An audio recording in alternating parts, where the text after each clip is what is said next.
డబ్బులు ఒక ₹1,00,00,000 ఇచ్చేయడానికి ఆలోచించను, కానీ ఒక పుస్తకం ఇవ్వాలంటే చాలా ఆలోచిస్తాను.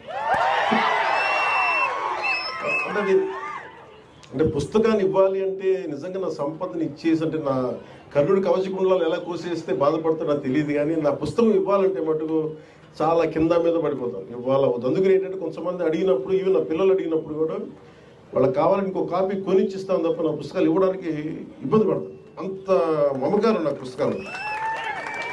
ఎందుకు ఇంత మమకారం అంటే, నా జీవితంలో ఎప్పుడు కూడా పుస్తకాలు అనేది, పుస్తక పఠనం లేకపోతే నేను ఏమైపోయేవాడిని అనిపిస్తాను.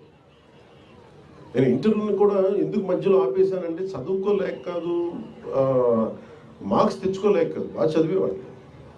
కానీ ఎందుకంటే నేను కోరుకుంటున్న చదువు పుస్తకాల్లో లేదు, క్లాస్ రూమ్లో లేదు. అందుకు నేను ట్యాగూర్ గారి ప్రేరణతో, అంటే రవీంద్రనాథ్ ఠాగూర్ స్కూల్కి వెళ్ళకుండా ఇంట్లోనే కూర్చొని నేర్చుకున్నారంటే అది నేను కూడా ప్రేరణ తీసుకొని ఆయనలాగే చెట్లు చేమలు మొక్కలు చూస్తాం. మా దగ్గరికి అంత లగ్జరీ లేదు, పెద్ద ఉద్యానవనాలు లేవు. మాకున్న 2 రోజా మొక్కలతో కుండీలను చూస్తాం.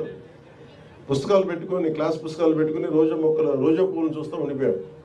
ఎట్లా ఎగ్జామ్స్ ఫెయిల్ అవుతాం కదా ఖచ్చితంగా చూస్తాం.